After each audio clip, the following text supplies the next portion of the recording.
That'll lead into a pleasant summer's day on Saturday for the vast majority. Lots of blue sky. The sun is strong, though. UV levels are likely to be high. The main exception will be northern Scotland, where there will be some rain drifting across the Northern Isles and a few showers for the Highlands and the Western Isles. But otherwise, plenty of sunshine, light winds, and temperatures just getting into the low to mid-20s for the vast majority, maybe 27 or 28 across the southeast. However, the temperatures will be ticking up as we go through the next few days. Through Saturday evening, a bit more rain trickling into Northern Ireland, and we'll see showery rain spreading during the evening across parts of Scotland too. For England and Wales, again, a balmy summer's evening on Saturday evening, leading into another sunny and fine day on Sunday. We start with a lot of cloud, though, across Scotland on Sunday. The rain pushing away to the north, so sunny spells developing for central Scotland, southern Scotland and Northern Ireland. Temperatures will be a notch higher on Sunday, likely to be over 30 Celsius in places once more, before we go to the next level into the early part of next week. Extreme temperatures are likely as the high pulls away and we drop even hotter air from Spain and Portugal. That is why we have these extreme heat warnings in place, including a red warning. Keep up to date with the forecast and the warnings on the Met Office website. Join me, Darren Grimes, for Real Britain every Saturday and Sunday from 2 p.m. A news hour that comes with a trigger warning.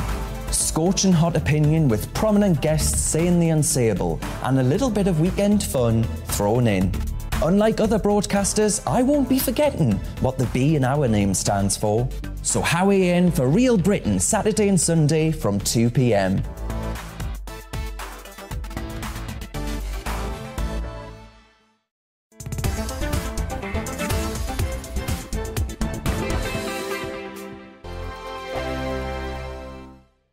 We are GB News. We're right across this great nation. On TV. On radio. On digital. Absolutely everywhere. We don't talk down to you.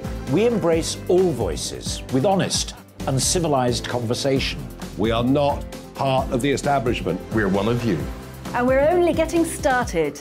Join us on GB News, The People's Channel. Britain's news channel.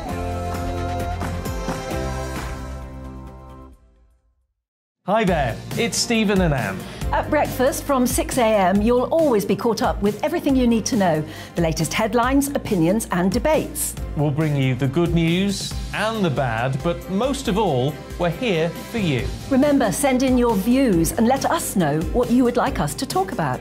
That's because we're your news channel. And every morning at 6 a.m, it's breakfast on GB News. My name's Tom Harwood and join me 9:30 a.m. every weekday for The Briefing, your one-stop shop for everything you need to know about what's going on in politics today. I wonder if this is a deal that might need to be like the biscuits in this factory, twice baked. Is there not an opportunity here to win out against the extremes? Tom Harwood, GB News. What are you going to do about it? Things should have been done differently, and they certainly are being done differently. Don't miss it. The Briefing with me, Tom Harwood, 9:30 Monday to Friday on GB News. Where would you like to go? Just take me to the studio, please, Matt. You know where you're going. I've got a show to do. Friday Night Feast on GB News, 7 p.m. And it's like nothing you've ever seen before. We take a different angle on the week's biggest news stories. The viewers and listeners set me some absolutely mad challenges to do. We tried to rehome a rescue dog. And yes, there's some other wacky stuff in there as well. I feel like I could take on the world. Well, that's that. Friday Night Feast with me, Patrick Christie's, every Friday, 7 till 9 p.m. on GB News. Be there.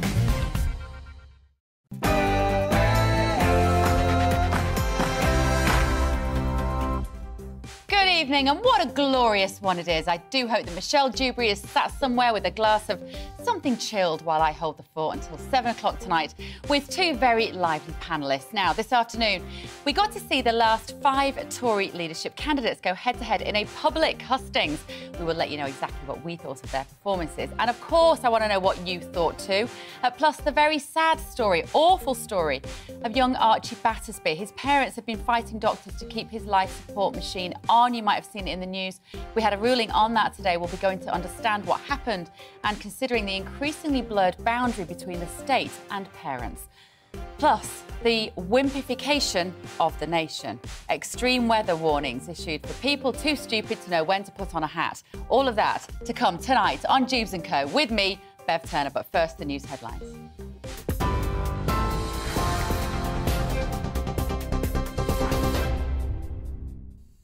Thanks, Bev. I'm Ray Addison in the GB Newsroom. The 5 remaining candidates in the Tory leadership contest have outlined their plans to tackle the cost of living, the war in Ukraine and the housing crisis. Rishi Sunak, Penny Mordaunt, Liz Truss, Tom Tugendhat and Kemi Badenoch all took part in an online warm-up ahead of tonight's first televised debate. Meanwhile, eliminated candidate Suella Braverman has given her support to Liz Truss, saying she'll unleash the opportunities of Brexit. Labour leader Sir Keir Starmer says the country needs new government, not another Tory in number 10. We don't fear any of the candidates because the change that the United Kingdom needs is not a change at the top of the Conservative Party. We've already had 12 years of failure from the Conservative Party. The change we need, the fresh start we need for Britain, is a change of government. The family of Archie Battersby say they'll try and appeal against the latest High Court ruling that doctors can lawfully stop providing his life support treatment.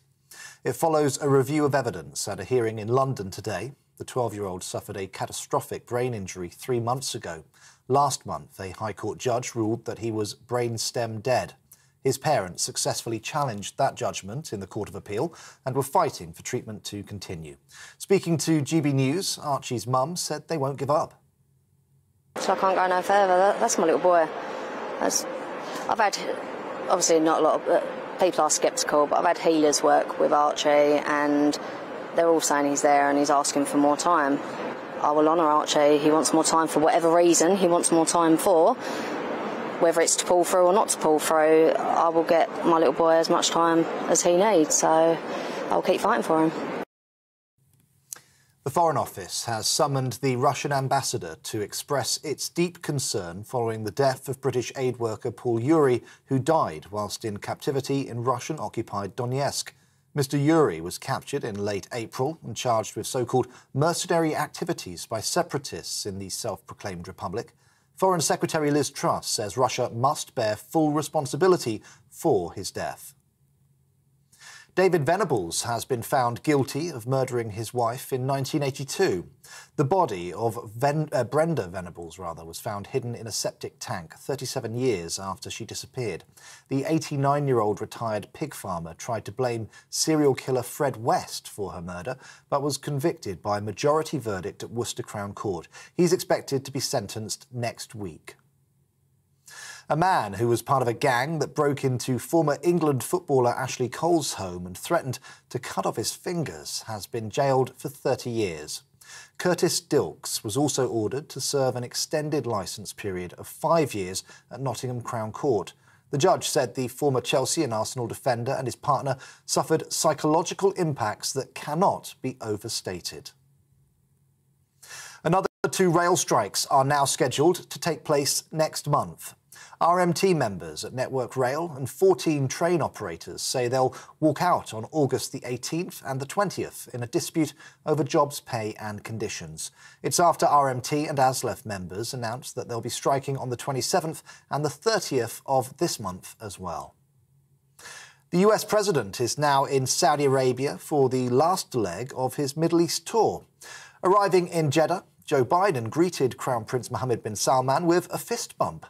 He's also scheduled to meet King Salman to discuss a range of issues, including energy security and human rights. It follows meetings in the West Bank with Palestinian President Mahmoud Abbas. The Met Office has issued its first red extreme heat warning for parts of England on Monday and Tuesday. The highest alert means there's a danger to life amid soaring temperatures. It's as the NHS faces a surge in hospital admissions. Tuesday is expected to be the hottest day, with a chance that temperatures could reach a record-breaking 40 degrees.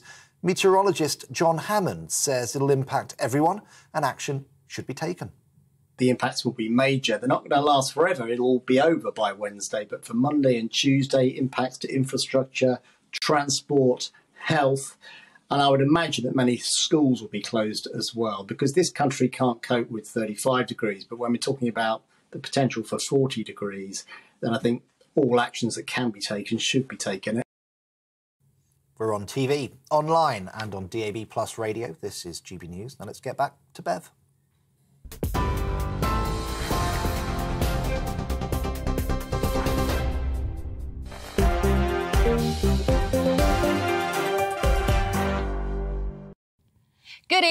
how are you? This is Bev Turner, renter presenter for anyone taking a holiday. And with me until 7, my panel, it's an all-female team tonight. Conservative commentator Emily Hewertson is here, I'm delighted to say, and senior lecturer on social issues at Swansea University, Dr. Ashley Frawley. And of course, you are our third panellist. We're trialling this experiment with just 2. Personally, as a viewer, I like it. I'll let you know what I think of it as a presenter at the end of tonight. But get involved and I will read out as many of your messages as I possibly can. GBViews at gbnews.uk or on Twitter at gbnews or at Beverly Turner. I will try and look at them. I'll try not to fiddle on my phone too much because then I get told off by my mother because, like the children, she's always criticising me for looking at my phone too much. We know how it is, don't we?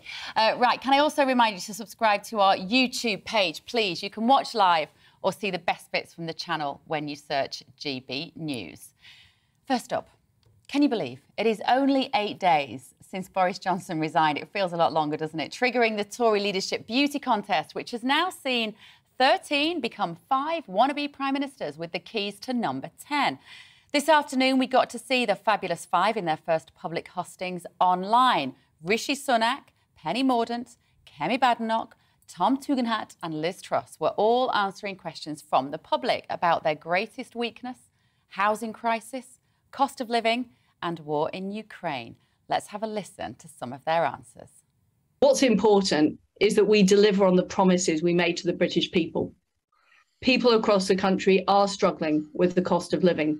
They need to know that things are going to be different. We can restore pride in Britain. We can restore pride in our party and we could restore pride in our government. A political message that is cutting through and resonating, and I have the courage, the clarity and the conviction to deliver my Conservative vision for Britain, to be Prime Minister, to beat Keir Starmer, and most importantly for you, win the next election. We need a return to Conservative policies, to confidence. We have responsible and capable citizens, and they want their government to be too. We can create a Britain where the possibilities for the next generation are better than the last, where everyone has the opportunity of a second chance. Blah, blah, blah, blah, blah. Lots of word salad there from the wannabe leaders, but what do our panellists think? Emily, let me come to you first. Who impressed you? I know you're a proper politics geek, aren't you? You loved it. I love it. Was it about 90 minutes, start to finish? Of course I did. Home. Go on, tell me. It's like the election nights when I watched the whole thing all night, stay up. It's like the highlight of my entire life. It was great. I mean, they've got a debate later on this evening on like some terrestrial channel, but you can watch it if you want. But we can tell you everything they're going to say because they said it all this afternoon. So who impressed you? I thought the real standout star was Kemi. I thought she was great. I think that she's very clear and concise and really kind of hits the nail on the head. And she's also a bit of a breath of fresh air. I feel all of the other candidates are very similar. I'm not really convinced by this idea that Liz Truss is similar to Kemi. I think she's a lot more liberal and a lot less conservative. So I wish, in many ways, that Truss would drop out and then they could all unite around Kemi, who we know is very popular with the membership. If not, we could risk Rishi becoming in charge, and that's problematic. I mean, his answer, the worst part of the whole hustings was his answer. Oh, what's your biggest weakness? Oh, I work too hard. Oh, bore me later, honestly. I know. And the cheek of it, he didn't even spell campaign right. Clearly, in the background, clearly that's his biggest weakness. I didn't notice that. Terrible. I did not notice. That's not acceptable. No. It shows a sort of confident arrogance, doesn't it? Ashley, what do you think? Well, I haven't got a dog in this fight. I'm not a Conservative.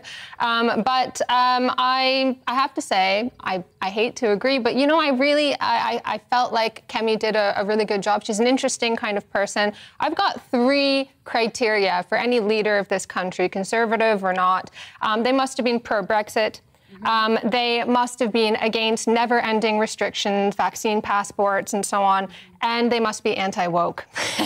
And looking at these 3 criteria, I mean, it's pretty slim pickings. You can see that some people, you know, they've been falling all over themselves trying to say, oh, you know, answer correctly to the gender question and so on. But for me, that just speaks to a lack of integrity. I mean, if you look at Penny Mordaunt, for example, you get the idea that she has interpreted the call for more integrity as a call for better PR.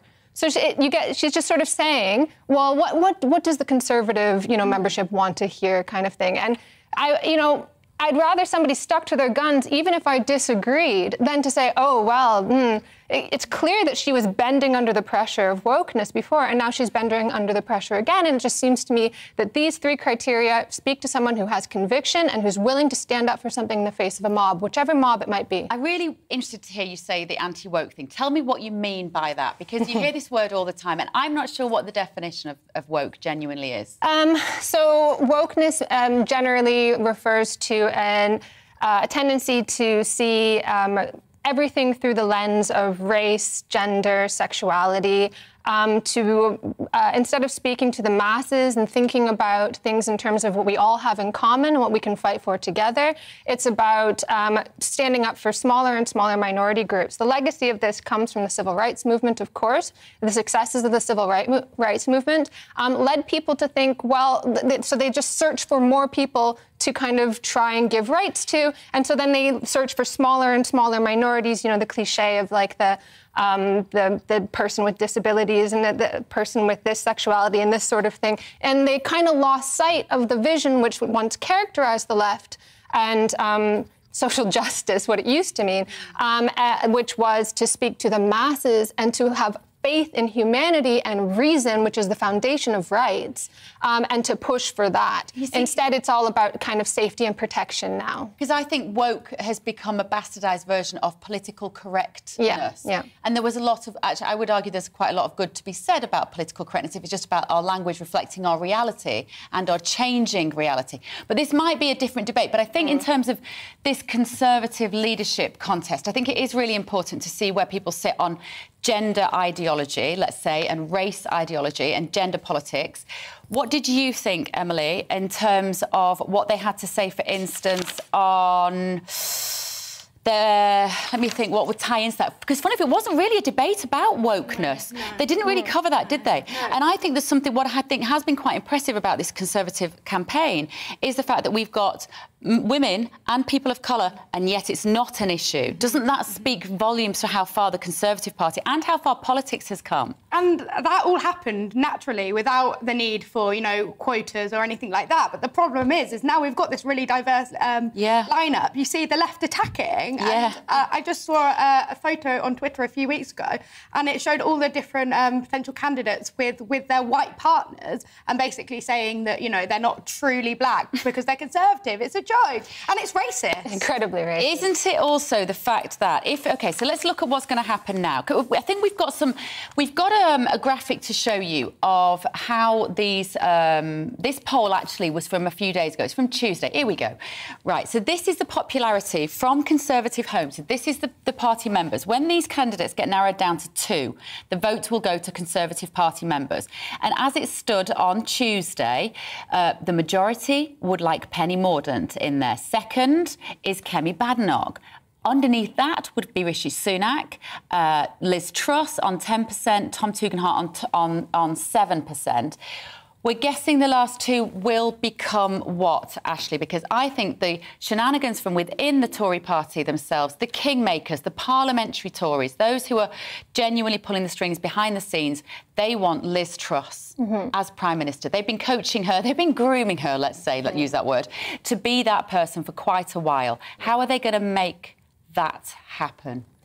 Obviously, it's a matter of convincing their membership. But I think the membership seems to, well, may end up falling in line, I suppose. But I actually thought that Rishi Sunak was the person that's clearly favoured within the party. He's sort of been put up as someone who's quite, you know, level-headed and isn't going to make big promises that can't ultimately be followed through on. I wonder if the fear, though, is that he wouldn't win a general election, partly because he's been so badly smeared by the non-dom status, if you have with his wife, he's from such immense wealth that how does he break through to the Red Wall? I mean, he gave away a lot of money in furlough, and that made him very popular. But genuinely, how do you win an election when you are so clearly a sort of a citizen of the globe? For me, he's not He's one of those true global citizens. He will have houses in every country. He will not necessarily live out his days in this country. So I don't think he'll win people over necessarily, Emily, in an election. He does actually poll quite well with the wider public, but obviously you can't always do that. But I am genuinely worried that not a single one of these people could win a general election. I think that's more to do with the Conservative Party and how badly it's been smeared. And we've been in government for a long time. And as we see by patterns, eventually something's got to give. I think Kemi could, but unfortunately, I don't think she's going to get to the top two. And I hear a lot of rumours swirling that Rishi really wants Truss to get to the top two because he feels like she's the easiest one that he could beat. Well, he was kind of pitching for a twosome. Did you notice? He was the only one in the hustings today who mentioned, well, Liz and I have worked very closely together on whatever it was, on economic policy, and we were working quite closely together on Brexit. And I thought, oh, you cheeky monkey, I know what you're doing there. You're trying to position you two as a winning pair with you as PM and maybe her as Chancellor, maybe? There's a lot of politicking going on. They have to be very careful, right? Because any mudslinging that happens now will come back to haunt them if they want a place at the sort of, if they want a seat at the table in the future, they need to be very careful not to bite the hand that feeds them. But on Kemi, you know, I've said I think she's a fresh face, she's interesting, but we can't let ourselves get carried away now. Fresh can also mean inexperienced, obviously had some difficulty getting elected in the past. And one thing that is a core Conservative value is, and that she's trying to stick to, is the idea of cutting down the size of the state. Yes. And that's not something that we've really heard a lot about. And so it's interesting that she brought that forward, but also the way that she brought it forward in terms of talking about where she would trim things was a bit weird. Which was, peripheral activities at schools was an example that she gave. I mean, of all the things that you would cut, that is not, it's not like school support staff is not on the list, which means that she doesn't really understand why the state has become so bloated. It's actually because as previous governments have actually tried to cut down the size of the state, what they have done is they've expanded regulatory agencies. And so we have a ton of people. What you want a state to do is to be able to mobilize, to do something in extreme circumstances, to mobilize an army, for example. And what our state is able to do is mobilize an army of pencil pushers. Yeah. We have a ton of people who write rules and frameworks to tell other people what to do, and not a lot of people who actually do something. That is the issue. As it's known. The NHS is a very good example of this. The regulatory systems and the systems of governance are so convoluted.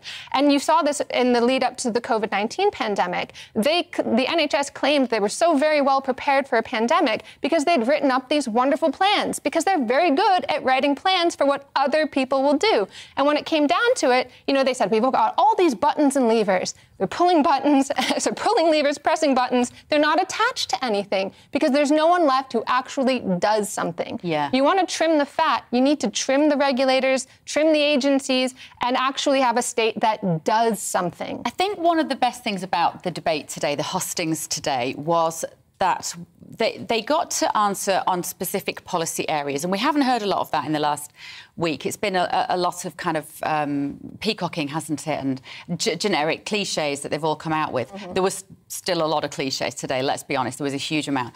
But housing, Emily, I thought was really interesting, what they had to say about housing. Tom Tugendhat was saying, you know, he was a bit cheesy, wasn't he? He was talking about the fact that houses is about families, is about trust, cliches about believing in Britain.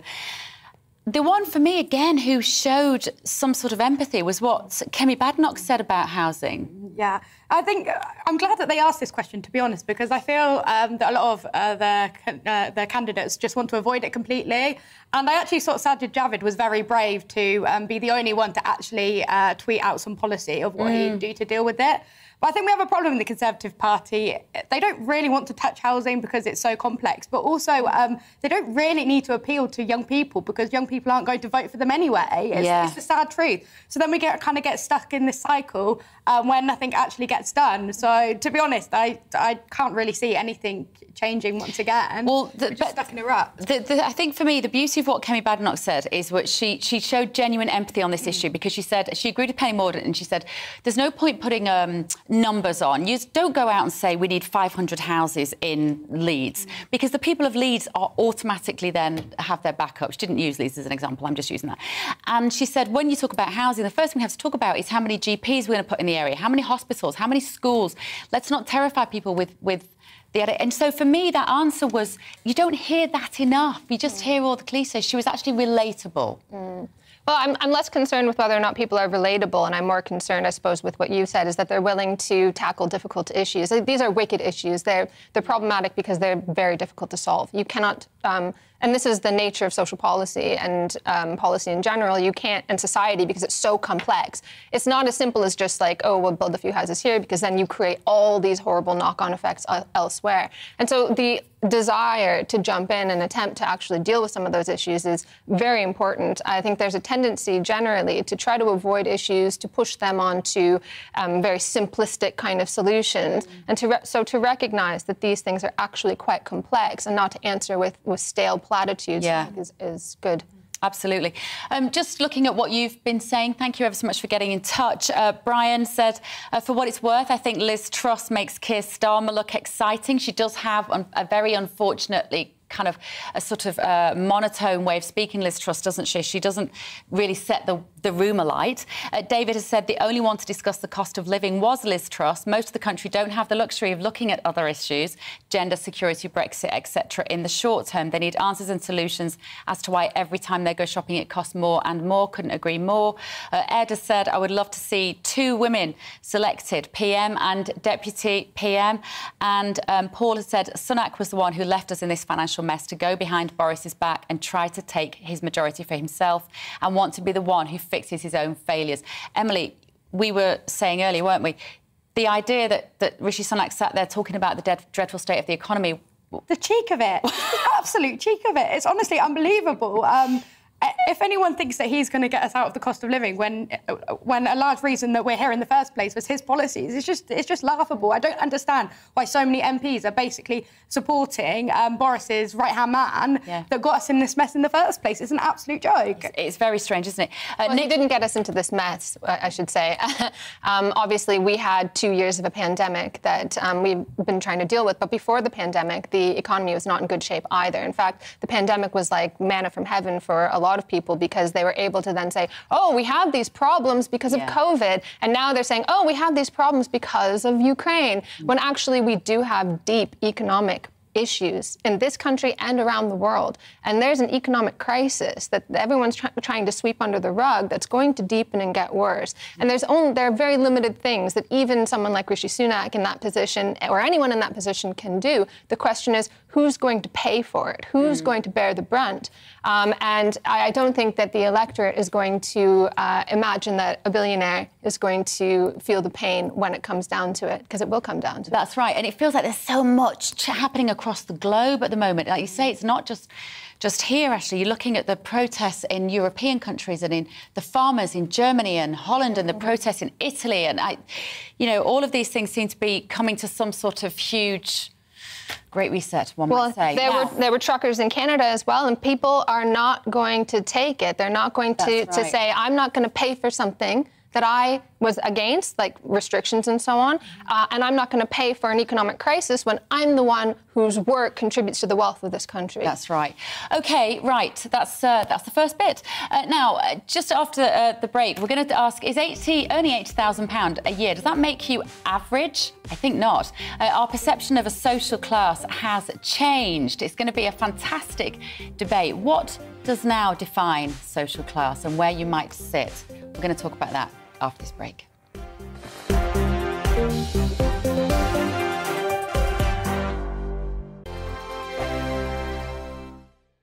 We are GB News. We're right across this great nation. On TV. On radio. On digital. Absolutely everywhere. We don't talk down to you. We embrace all voices with honest and civilised conversation. We are not part of the establishment. We're one of you. And we're only getting started.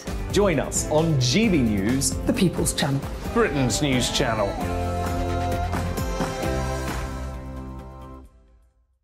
Hi there, it's Stephen and Anne. At breakfast from 6 a.m, you'll always be caught up with everything you need to know, the latest headlines, opinions and debates. We'll bring you the good news and the bad, but most of all, we're here for you. Remember, send in your views and let us know what you would like us to talk about. That's because we're your news channel. And every morning at 6 a.m, it's breakfast on GB News. My name's Tom Harwood and join me 9:30 a.m. every weekday for The Briefing, your one-stop shop for everything you need to know about what's going on in politics today. I wonder if this is a deal that might need to be like the biscuits in this factory, twice baked. Is there not an opportunity here to win out against the extremes? Tom Harwood, GB News. What are you going to do about it?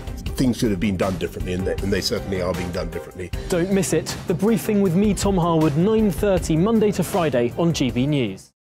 Where would you like to go? Just take me to the studio, please, Matt. You know where you're going. I've got a show to do. Friday Night Feast on GB News, 7 p.m. And it's like nothing you've ever seen before. We take a different angle on the week's biggest news stories. The viewers and listeners set me some absolutely mad challenges to do. We tried to rehome a rescue dog. And yes, there's some other wacky stuff in there as well. I feel like I could take on the world. Well, that's that. Friday Night Feast with me, Patrick Christie's, every Friday, 7 till 9 p.m. on GB News. Be there.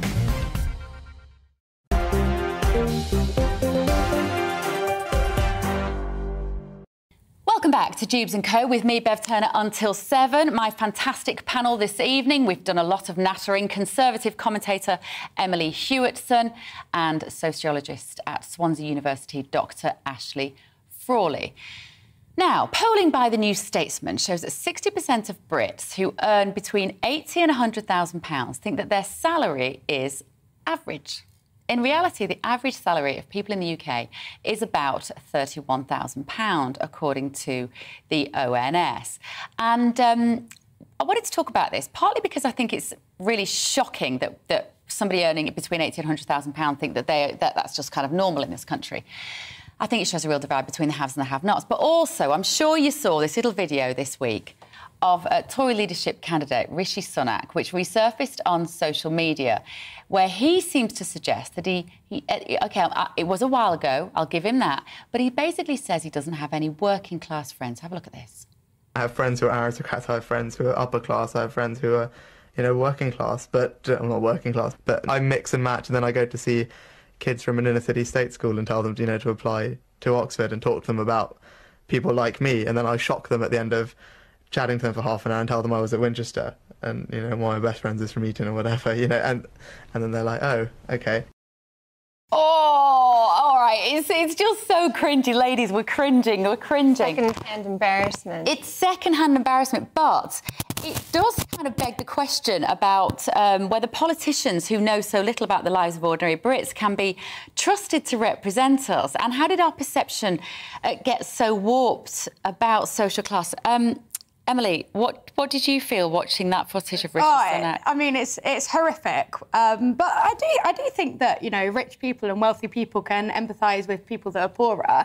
And I do think there's some double standards, like when a Conservative is rich, it's a terrible thing. But Jeremy Corbyn was very wealthy himself, but no one wanted to talk about that. So I think I don't think that we should automatically say that people that are wealthy can't empathise with people in lower classes at all. But I mean, that clip's just hideous. I actually think the problem is the empathy. That's the issue, is that there's this idea that what's needed is a kind of like sympathy. And I think that's what people resent. It's not that people have money. It's great if you've got money. Yeah. We all want that. We all want comfort in life. That's what we're striving for. That's why you ask for a raise. You work hard for that. What people don't like is this attitude of sympathy and looking down on people, which is why I think Labour's had a lot of problems, has a lot of problems in turning kind of leftism into kind of philanthropy, into we care about the downtrodden and the main focus being on the welfare state, when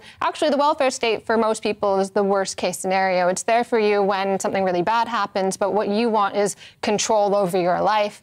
And that's what comes with money. And the issue is that I don't want you to see me like a victim, because I'm not. I want control. And that's something that people get really kind of scared about across the political spectrum. And you're Canadian, are you, Ashley? I am, yes. So when you came here, were you surprised to see how entrenched our class system is? Yes, very much so. Also, like, you know, the humble beginning story, but I definitely did not come from money, and I had a horrible, sad time.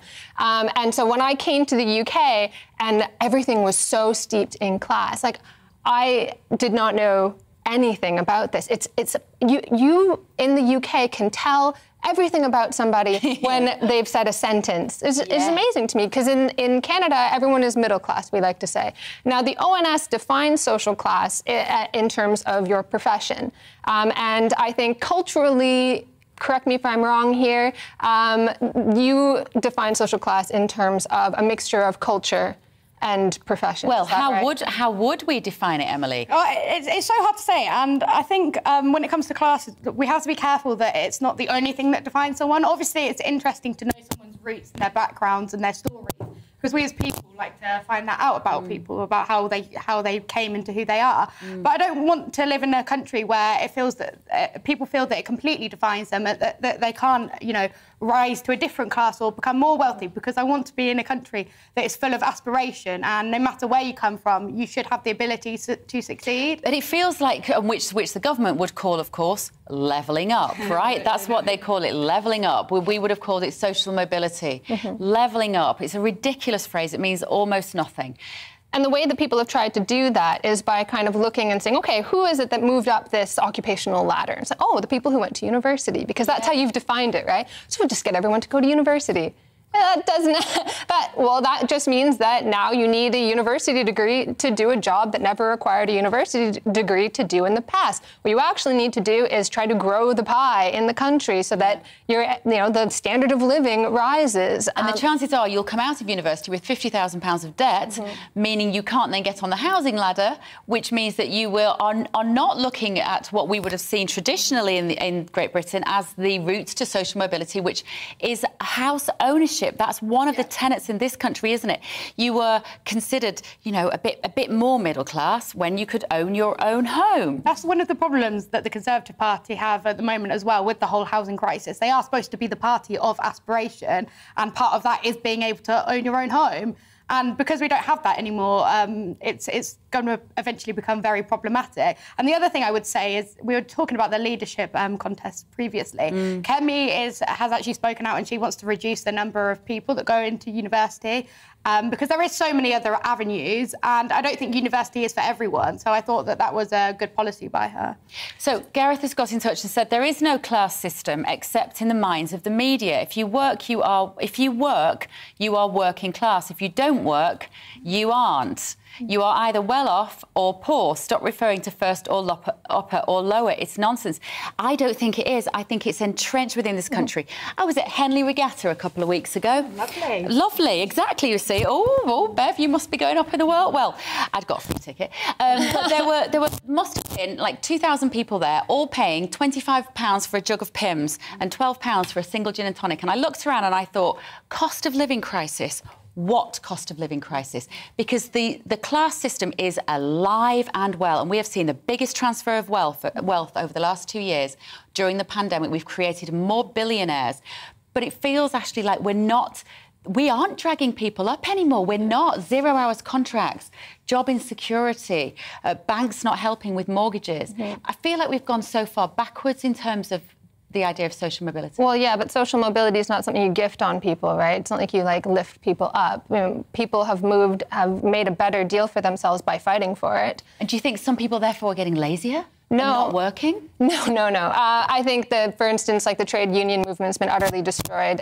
Trade unions are more interested. There are a lot of really great trade unions. There are many unions, however, who have become very much interested in kind of cultural issues and so on.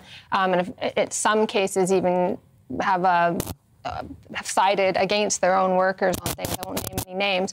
But I think the best definition of class is where you stand in relation to actually making useful things. And in that sense, your viewer that you just read out is kind of right.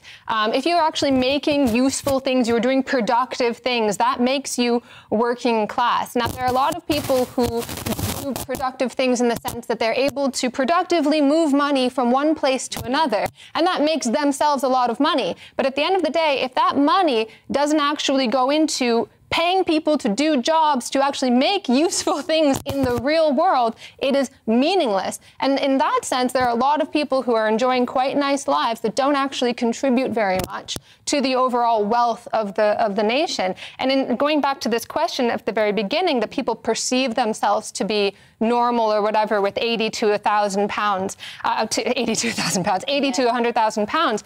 I mean, this speaks to a really complete lack of connection between these sorts of people and the rest. They think they're the only ones in the country. You saw this with Brexit, everyone was dumbfounded, but of course this would never happen. It's also, Emily, isn't it, partly because most people, there was a time 20, 30, 40 years ago, if you said to somebody, what social class are you? They would probably have a clear idea, and we had a clear notion of what that would look like. Because we have so little of what Ashley's talking about, the idea that you make things with your hands, you create something, you are a working person, a kind of blue-collar industry, because that almost doesn't exist anymore. It's much harder for people to see where they would sit. Yeah, I think definitely. And that might be a good thing. Yeah, I think it probably is, because, like I was saying, I don't want people to be kind of shoved into a category, and because I think that sometimes that can actually have a very negative impact as people feel like they can't, break out of this box. But I think it's interesting, I don't think working class is a negative thing at all anymore. I think a lot of people see working class as hard-working people that, that are kind of the backbone of this country. Yeah. So I don't think it's a bad thing. I don't think it really matters what class you are. I think it more matters about, what you do and kind of what you want to achieve. All right. OK, well, I'm sure that all these leadership candidates will be trying to convince you over the next week or so that they are working class. They're clearly not. Now, keep your views coming, won't you? gbviews@gbnews.uk. And still to come, life support treatment for 12-year-old Archie Battersby can end, a judge has ruled today. Can't parents be trusted what's best for their children? It's controversial, but we're going to be discussing that after the break.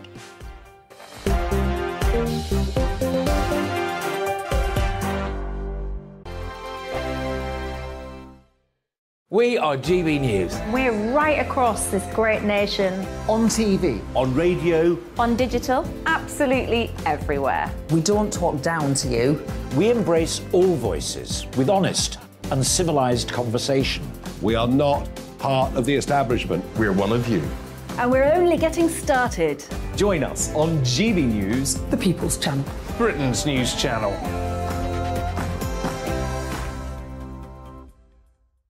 Hi there, it's Stephen and Anne. At breakfast from 6 a.m, you'll always be caught up with everything you need to know, the latest headlines, opinions and debates. We'll bring you the good news and the bad, but most of all, we're here for you. Remember, send in your views and let us know what you would like us to talk about. That's because we're your news channel. And every morning at 6 a.m, it's breakfast on GB News. My name's Tom Harwood, and join me 9:30 a.m. every weekday for The Briefing, your one-stop shop for everything you need to know about what's going on in politics today. I wonder if this is a deal that might need to be like the biscuits in this factory, twice baked. Is there not an opportunity here to win out against the extremes? Tom Harwood, GB News. What are you going to do about it? Things should have been done differently, and they certainly are being done differently. Don't miss it. The Briefing with me, Tom Harwood, 9:30 Monday to Friday on GB News. Where would you like to go? Just take me to the studio, please, Matt. You know where you're going. I've got a show to do. Friday Night Feast on GB News, 7 p.m. And it's like nothing you've ever seen before. We take a different angle on the week's biggest news stories. The viewers and listeners set me some absolutely mad challenges to do. We tried to rehome a rescue dog. And yes, there's some other wacky stuff in there as well. I feel like I could take on the world. Well, that's that. Friday Night Feast with me, Patrick Christie's, every Friday, 7 till 9 p.m. on GB News. Be there.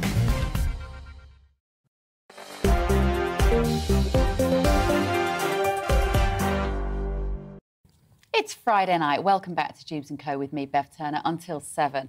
My panel tonight, Conservative commentator Emily Hewertson and sociologist at Swansea University, Dr Ashley Frawley.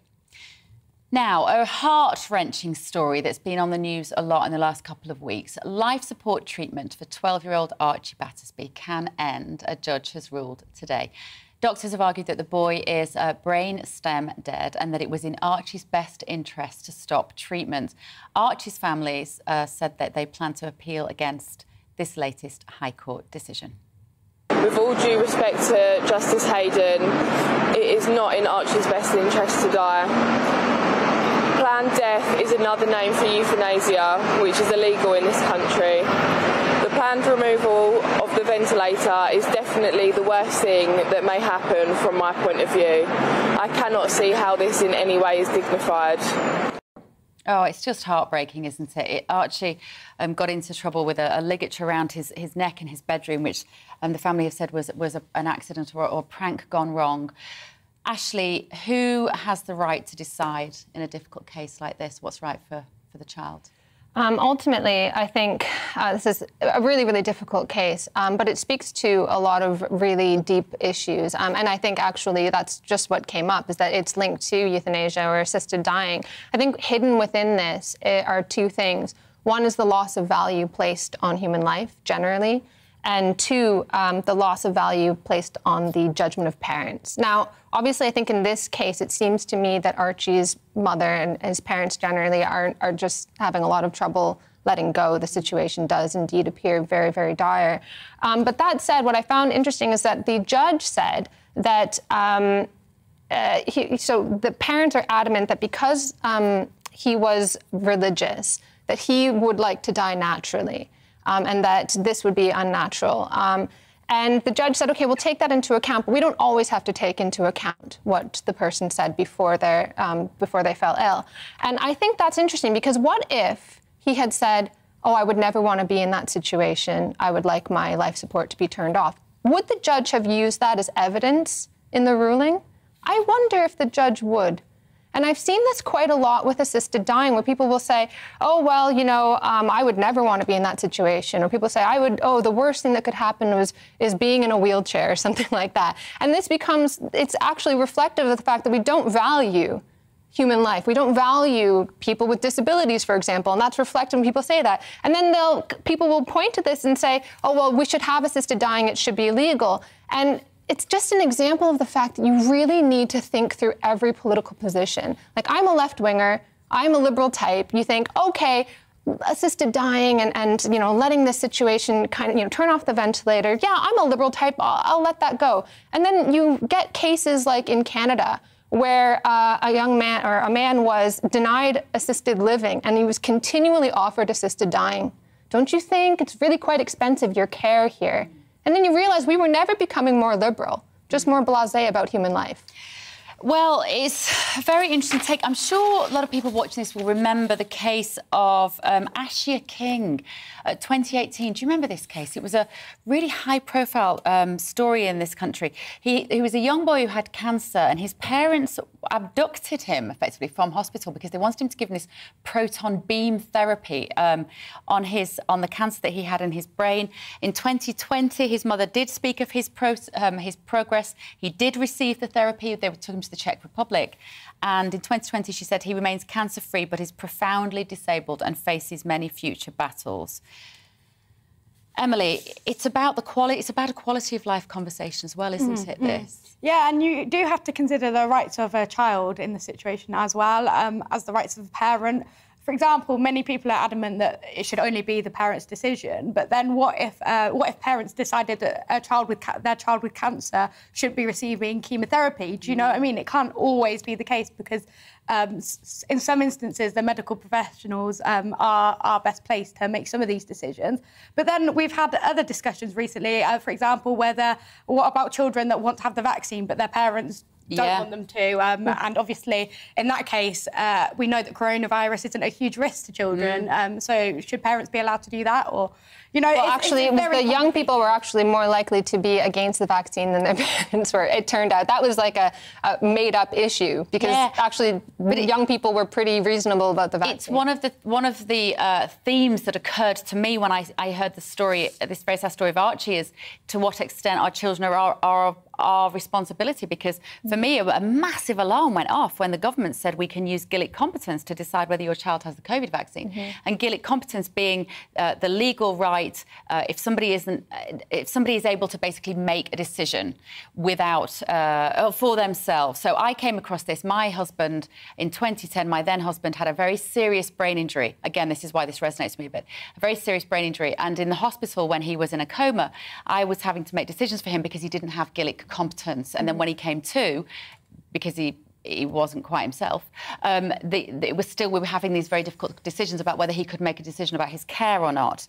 And the other thing that I would say in these very sad cases, because there's a whole list of them that have been in this country about children that have received significant brain injury, like Archie, is the quality of life that he would lead. And, you know, he may live, but like the case we just heard, I was mentioning about Ashia King, is that it isn't necessarily an easy life for everybody if that human being remains. But you would say, Ashley, well, maybe that doesn't matter as long as they're alive. That's the most important. No, I wouldn't say that. What I'm saying is that in a lot of these cases, we're so quick to make it like, well, obviously we should shut off life support, when actually it is very, very difficult, and the people closest to that person are, well, like, I'm a parent myself, and I can totally empathize with wanting to do absolutely anything. Wouldn't you? Anything. And anybody would in that position. But in these kinds of situations, the parents are almost vilified. Like, oh, you know, your love is getting in the way of your rational thinking and so on. And I think it just kind of speaks to a broader issue that we have in society where parental, like the ability of a parent to judge and decide on behalf of the child is more often problematized. Yeah. We're seeing this a lot, where it's like, you know, the privacy of the family and the importance of the family, the autonomy of the family keeps coming under question. The ability, for example, of parents to decide how they will discipline their children has become a really big issue. And it's just like, oh, well, parents, you know, you can't decide. You want to just have your power over the children. No, like, you love your child and you're doing your very best to make sure that child grows up to be a citizen, or you're doing your very best to hold on to them, you know. It's increasing. In fact, we're going to talk about this in a moment, actually, when we come on to debating the weather. It's this increasingly paternalistic role, right, that the state is taking to treat us like children. Yeah, absolutely. It's because they think the problems are all down to the family, that every problem, because they don't have any solutions to these wicked issues, they just deflect them onto parents. Yeah. Oh, it's the parents. Oh, it's the parents. And everybody left to right just blames parents. And then gradually we chip away at the autonomy and the privacy of the family. OK, well, back to politics just for a moment. The first debate between the candidates to be the new leader of the Conservative Party takes place tonight. It's a proper debate, not like the hustings we saw earlier. And our political correspondent, Tom Harwood, is in the spin room. Hi, Tom.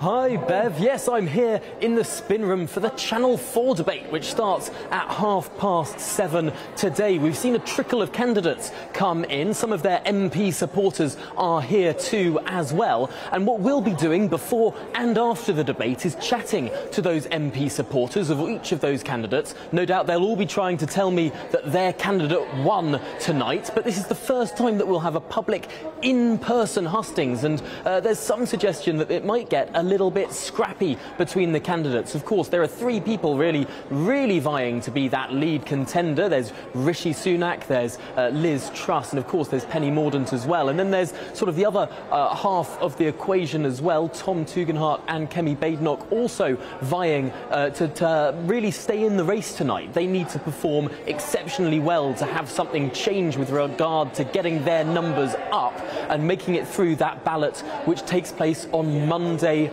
evening. So yes, this is the start of a long weekend of campaigning. It's not the first debate that will, it's not the last debate, rather, I should say, that will take place before that hustings as well, because there's one on Sunday night too. And then, of course, Monday is the next round where the lowest ranked person will be eliminated. It's getting very tight in this contest, and we'll be looking forward to bring you all the analysis after the debate. Thank you, Tom. And nobody will do it better than GB News. So I know it's on another channel, but don't watch it. Just tune in to us after it's finished and we'll tell you what happened. Now, all the best, Tom. Good luck. Right, a national emergency has been declared today with a red warning for extreme heat. Oh, for the love of God. Issued for the first time in England on Monday and Tuesday next week. Temperatures could hit an unprecedented 40 degrees. Yes, it is hot, we get it, but isn't it all a bit hysterical? Can't we just enjoy the summer?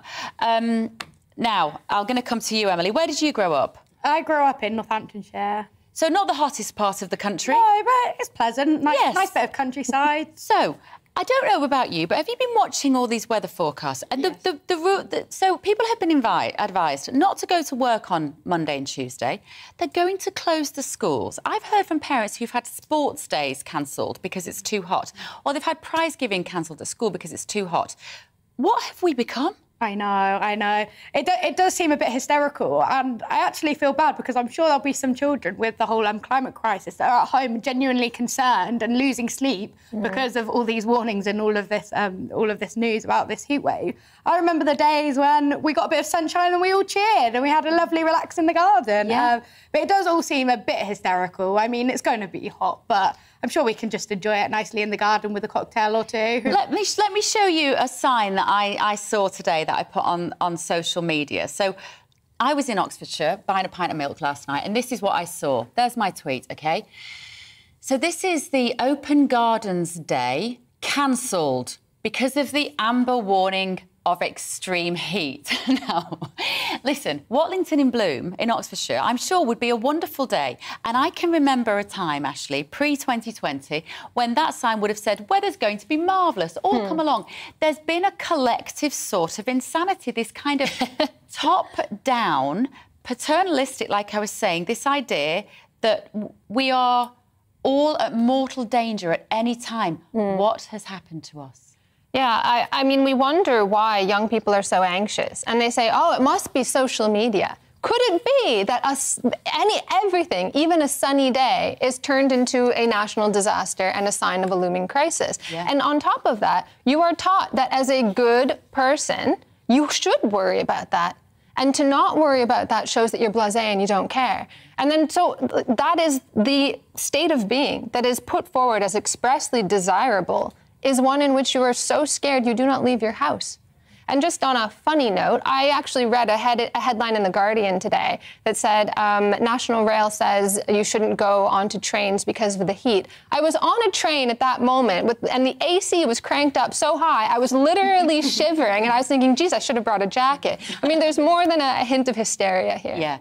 Is this part of a greater sort of slightly pernicious trend, Emily, do you think, to render us all terrified so that the government can wield more powers? In fact, not just governments, corporations, big business, councils. I want these people out of my life. I want what Kemi Badenoch was calling for today, which is a smaller state. Yeah. Empty my bins, take me taxis, give me a decent school and hospital, and then just off you go and let me decide whether I'm capable of fainting on a 35-degree day. Well, I think, yeah, the biggest sign of that was during COVID, where basically every part of our life was controlled. And it's funny, I was in a taxi the other day and you couldn't open the windows, or it was a tiny gap, and it was quite a hot day, so, that would have been nice. So I asked, just out of interest, how come you can't pull down the window these days? And they say that because of health and safety, they're worried that passengers will put their hand out and it will cause a massive accident. Wow. I was like, I just want a nice cool breeze while I... So it does feel like every part of our life is eventually being kind of instructed for how it's to be done by the government. That's quite scary. I think we need a bit of, personal responsibility, and the government needs to realise that we're not actually that stupid, and if people are stupid, then they'll face the consequences. Well, here's the thing, it actually becomes a self-fulfilling prophecy, because that's what you're told. So I'm a sociologist, and I write in this area around risk and stuff, and I've read so many papers where people will write, oh, neoliberalism is this terrible thing because the goal is to make you a self-governing subject. And I was like, that sounds great, actually, but that's not the goal. The goal is to inculcate a sense of dependency. Yeah. So you're always looking for rules and frameworks. People were asking during COVID and angry, why didn't the government say whether or not it was safe for me to hug my family? You don't need the government to tell you that. You can judge and decide for yourself. But that's not the fault of people for thinking that, because that's what you're told constantly, that, again, the good citizen is someone who is constantly looking out for the rules and the framework. And it's about behavioural scientists really meddling in politics, isn't it? And behavioural scientists working with the government to change human behaviour in a way that we are not being explicitly told is happening to us. And also, I just want to point out, on that note, I saw a tweet by a guy called James Melville the other day, and it compared the weather forecast in the past to how it is now. So in the past, you just got the nice sunshine symbol with how hot it was going to be. But now you get the big red burning flames. And it's just interesting how, like, every part is trying to program us into... You know, but it's not just the behavioural scientists. We've got a whole stratum of society that's just disaster merchants. And actually, that's what Kemi was talking about in one of her things that she's brought up, which is to stop using the state as a piggy bank for pressure groups. She has a point there, because there's so many people whose bread and butter it is to make you afraid, to big up some risk and then say, I've got the solution. Right. I think we're done, ladies. Thank you very much, Emily and Ashley. Patrick Christie's is coming up at the top of the hour. Michelle will be back on Monday. Have a wonderful weekend. Enjoy the sunshine. Hello, I'm Alex Deakin. A rare Met Office red warning has now been issued for the extreme heat likely on Monday and Tuesday. These temperatures are potentially unprecedented and likely to cause health issue and impacts on infrastructure. High pressure is moving in. Actually, it's gonna bring most of us just a fine summer's weekend, but temperatures will be ticking up, more particularly early next week. Temperatures actually drop quite nicely overnight tonight, a reasonable night for sleeping. A few showers across northeastern England, they're fading away. We'll see a bit of drizzly rain in the far northwest by morning, but for most it's a dry night and a clear night, and as I said, reasonably comfortable, single figures in some rural locations. That'll lead into a pleasant summer's day on Saturday for the vast majority. Lots of blue sky. The sun is strong though. UV levels are likely to be high. The main exception will be northern Scotland.